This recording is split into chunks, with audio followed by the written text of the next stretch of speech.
Of all the stupid things in the multiverse, Jorth had always considered humans to be a laughable footnote. That is, until one of them stole his leg.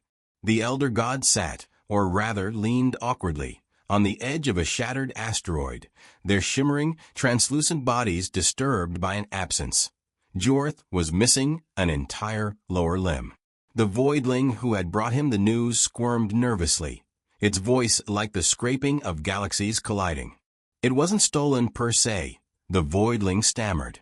They, borrowed it. Jorth's many eyes narrowed, each one glowing with the intensity of a neutron star. They borrowed my limb? He demanded, his voice a thunderous growl. What exactly do they intend to do with it? Beat rocks together? Humans are not capable of higher thought. The voidling hesitated. It seems they're building something. Jorth let out a thunderous laugh that rippled across the dimensional plane. Humans build fires. They sharpen sticks. What are they going to do? Carve a wooden effigy of me. Return the limb, the voidling said uneasily. Jorth's laughter stopped abruptly, and he stared at the voidling with an expression somewhere between cosmic annoyance and genuine disbelief. Where is it then? On Earth. There was a long, dangerous silence.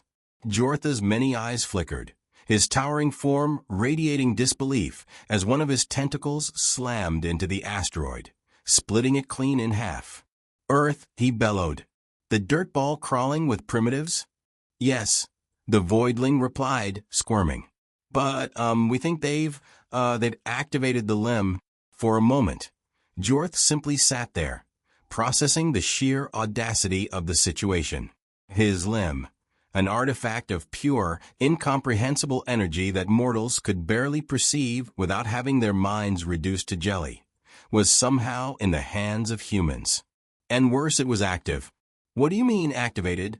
Jorth asked slowly, his voice trembling with barely contained wrath.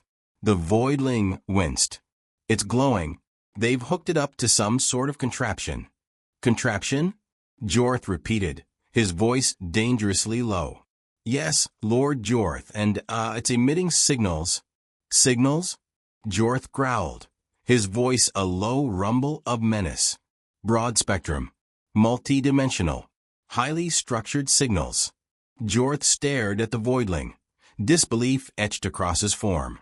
Are you telling me that a group of dirt-worshipping apes stole an appendage of an elder god and are now using it to send messages? The voidling nodded, shrinking under Jorth's intense gaze. And you thought it would be a good idea to interrupt my cosmic meditation to inform me of this, instead of simply annihilating the entire planet? The voidling hesitated. We tried that too. The silence that followed was deafening. Jorth leaned forward slightly, his massive form blotting out the light of nearby stars. You tried, he rumbled, his voice a low growl that shook the very void. They countered our attack, the voidling admitted, voice trembling. It seems they figured out how to manipulate the limb's energy signature to shield their planet. They're using my power to defy me, Jorth thundered, his voice shaking the void so violently that parts of its form began to unravel. Yes, he roared, rising to his full, incomprehensible height. His many appendages spread out like the roots of a cosmic tree, and his eyes glowed with anger. Summon the council, he growled. If these humans think they can challenge an elder god, they will soon learn the folly of their arrogance. The Council of Elders convened in a swirling nexus of stars and void, each godly figure a titanic force of nature. They spoke in voices that could collapse dimensions, their forms shifting and twisting too vast for any mortal to comprehend. They've been tampering with forbidden artifacts, Jorth snarled, pointing an appendage at the projection of Earth hovering in the center of the chamber. This is an affront to all of us. It is troubling, rumbled Morak, whose form resembled a colossal storm cloud streaked with lightning. Humans are not meant to meddle with our creations. They are fragile, Jorth scoffed. Vermin. They lack the intellect to grasp even the simplest cosmic truths. And yet, they have outwitted you, interjected Olos, a being of pure, searing light. Jorth bristled. They have not outwitted me. They have stumbled upon a tool they cannot possibly understand. Olos's light pulsed slightly, as though amused. A tool they are wielding effectively enough to deflect your wrath. Jorth turned to face him fully. What are you implying? Olos spoke slowly. Perhaps we have underestimated their adaptability. After all, they have survived countless cataclysms of their own making. Surviving their own incompetence is not adaptability, Jorth snapped. It's luck? Lucky enough to harness an elder artifact, Olos countered. Jorth's many eyes flared with fury. Perhaps we should investigate further before acting rashly. Jorth loomed over Olos, his form writhing with anger. You would have us sit idle while these primitives mock us. Olos's light dimmed slightly, as though in thought. Not idle, but perhaps cautious. Jorth growled, but said nothing. The rest of the council murmured among themselves, their voices a chorus of alien frequencies. Finally, it was Morak who broke the tension. Jorth, Morak rumbled, his voice like rolling thunder. If you are so convinced of the humans' threat, why not confront them yourself? Jorth's eyes flickered. You would grant me permission to act within limits? Morak nodded. Observe them directly. If they prove to be a genuine danger, you may intervene. But you'll not destroy their planet on a whim. Jorth's many mouths twisted into a grimace. Very well. With a surge of energy, Jorth's form vanished from the chamber, leaving behind only a faint ripple in the fabric of space. Back on Earth, the humans were indeed building something. Inside a sprawling laboratory cobbled together from scavenged materials and parts, a team of engineers and scientists worked feverishly at the center of the room. Jorth's stolen limb pulsed with otherworldly light, connected to a maze of wires, circuits, and what appeared to be duct tape. This is going to work, one of the humans said, his voice calm but determined.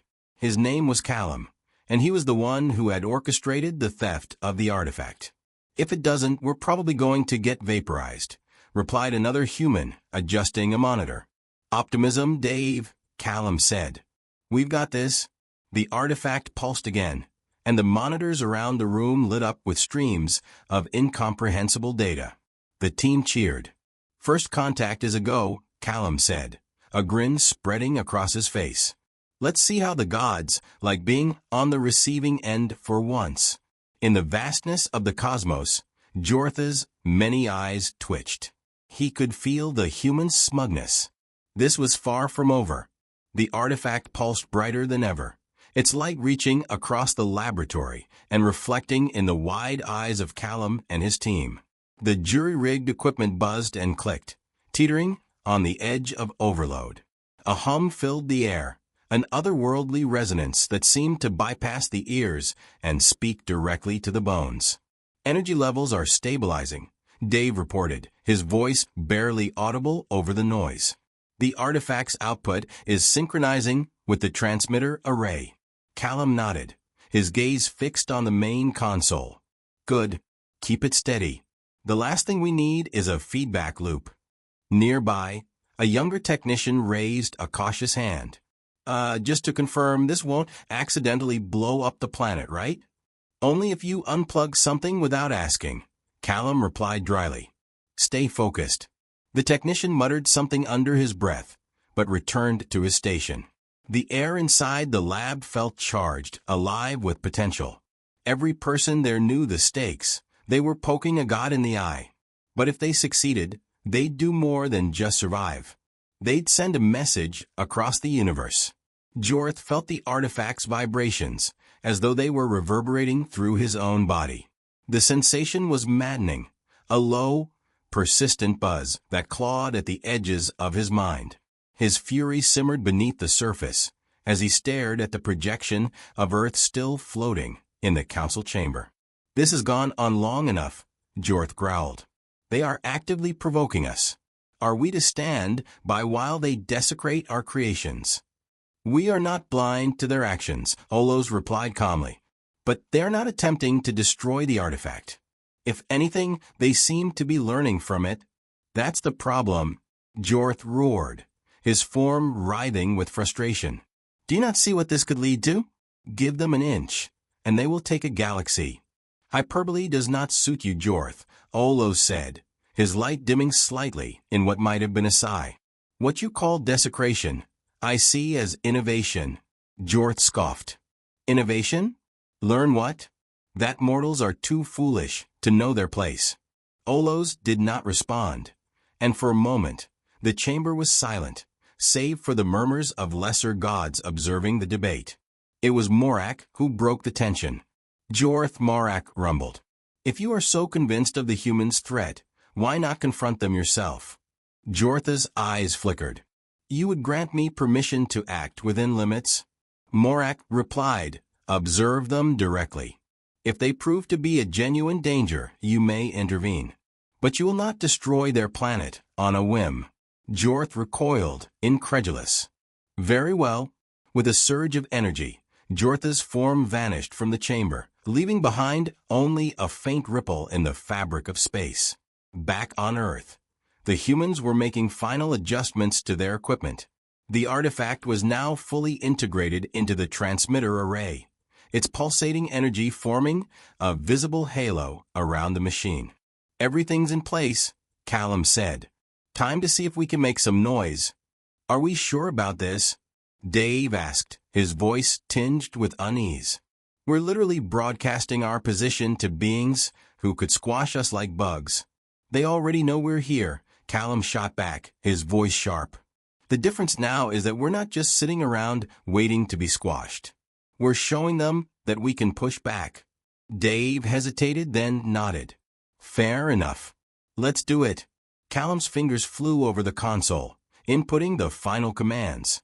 The room filled with a crescendo of sound as the machine roared to life, its energy output climbing to unprecedented levels. Outside, the skies above the lab began to shimmer. The air rippled as if reality itself was being bent. And then, with a deafening crack, the broadcast began. The signal wasn't just electromagnetic. It was multidimensional, a cascade of patterns and frequencies that transcended human understanding. It wasn't a message in words, but a statement of intent, a defiant flare sent out into the vastness of the cosmos. Jorth materialized just outside Earth's atmosphere. His massive form was hidden within the fabric of space itself. From his vantage point, he could see the planet below, its surface glittering with lights that betrayed the presence of its primitive inhabitants. He focused his gaze on the source of the signal. His many eyes narrowed as he realized the full extent of what the humans had done. They dare, he muttered, his voice like the grinding of tectonic plates. Reaching out with his mind, Jorth probed the artifact. To his surprise, he found resistance. The humans had constructed a shielding mechanism, a crude but effective barrier that prevented him from directly interfering with the device. It was an insult layered on top of an insult, and Jorth's anger burned hotter than ever. Inside the lab, Callum felt a sudden oppressive weight in the air. He glanced at the monitors and saw a spike in energy readings far beyond anything the artifact should have been capable of producing. Something's happening, Dave said, his voice tight. We picking up interference? Callum's heart raced. He knew what this meant. He's here. The team fell silent, their eyes darting nervously between the monitors and the artifact. The machine hummed louder, its light growing more intense, as if it were responding to the presence of its creator. What do we do? One of the technicians asked, his voice trembling. We stick to the plan, Callum said firmly. Keep the broadcast going. If we stop now, we've already lost. Jorth's voice echoed across the void, audible to every living being on the planet. Mortals, he bellowed, his words vibrating through the fabric of reality itself. You have gone too far. The humans braced themselves, but Callum stepped forward, his gaze defiant. We're not afraid of you, he said, his voice steady. We know what you are, but we also know what we can be. You don't get to dictate our future. Jorth's many eyes narrowed, his form shimmering with barely contained fury. You think you can challenge an elder god? Callum met his gaze without flinching. We already have? For a long moment, there was silence. Then, slowly, Jorth began to laugh, a deep, resonant sound that shook the earth to its core. Very well, he said finally. Show me what you're capable of. The challenge had been issued. The battle for humanity's future was about to begin.